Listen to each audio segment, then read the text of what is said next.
జిల్లా పరిషత్ ఉన్నత పాఠశాల ప్రాథమిక పాఠశాల ప్రాంగణంలో ఈరోజు ప్రాథమిక పాఠశాల స్వయం పరిపాలన దినోత్సవ ఈ సభా సమావేశ కార్యక్రమానికి అధ్యక్షత వహించిన ఎల్ఎఫ్ఎల్ ప్రధాన ఉపాధ్యాయులు పావడం చంద్రశేఖర్ సార్ గారు, అట్లాగే కాంప్లెక్స్ జిహెచ్ఎం అంటే హై స్కూల్ జిహెచ్ఎం కాంప్లెక్స్ ప్రధాన ఉపాధ్యాయులు శ్రీ కె గణేష్ కుమార్ సార్ గారు, అట్లాగే అమ్మ ఆదర్శ కమిటీ ప్రాథమిక పాఠశాల శివమ్మ గారు, మండల విద్యాధికారి డిసిబి సెక్రటరీ మద్దిలేష్ సార్ గారు, అట్లాగే రిటైర్డ్ జిహెచ్ఎం సాహితీ కళావేదిక అధ్యక్షుడు వనపర్తి జిల్లా శంకర్ గౌడ్ సార్ గారు, డిటిఎఫ్ రాష్ట్ర బాధ్యులు యేసం సార్ గారు, అట్లాగే వనపర్తి జిల్లా డిటిఎఫ్ అధ్యక్షుడు శివారెడ్డి సార్ గారు, అట్లాగే ఎస్సీ ఎస్టీ ఉపాధ్యాయ సంఘం వనపర్తి జిల్లా అధ్యక్షుడు డాక్టర్ కంటె నిరంజనయ్య సార్ గారు, అట్లాగే ఎల్ఎఫ్ఎల్ వనపర్తి జిల్లా బాధ్యులు ఎల్ఎఫ్ఎల్ ప్రధానోపాధ్యాయులు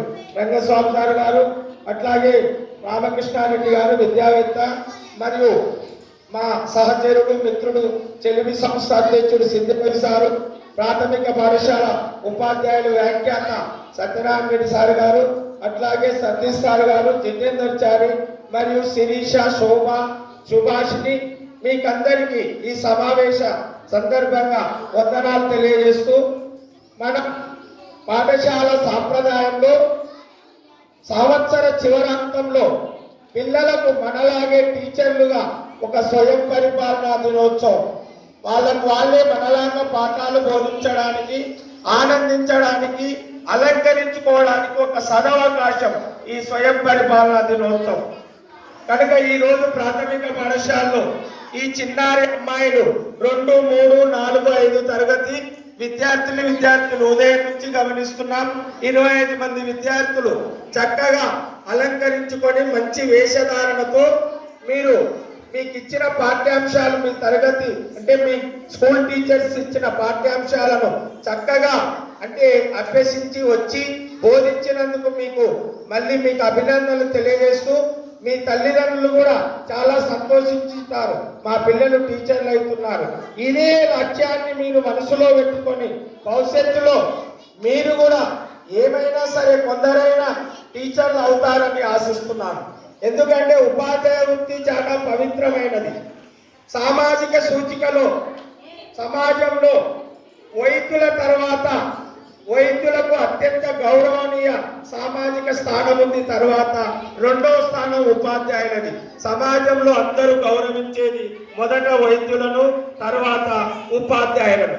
కనుక మీరంతా అతి చిన్న వయసు, మానసిక పరిపక్వత తక్కువ ఉన్న వయసు అయినా మీరు చక్కగా అలంకరించుకొని మళ్ళీ వచ్చి పాఠాలు చెప్పి పిల్లలను ప్రశ్నలు అడిగి దీనికంతా కొంత మీలోన మానసిక ధైర్యం కూడా మీ సారులు నూరిపోసిండ్రు.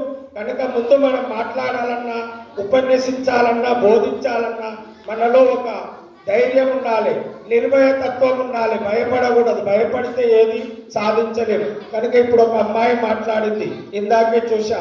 చెప్పిన 2 మాటలైనా నేను 2వ తరగతికి తెలుగు చెప్పాను, చక్కగా విన్నారు, ప్రశ్నలు అడిగినా బాగా చెప్పిందని. అట్లా చెప్పే విధానం మీలోన అలవర్చుకోవాలి. కనుక మీరు చాలా చక్కగా తయారైనరు, మంచిగా చెప్పిండ్రు.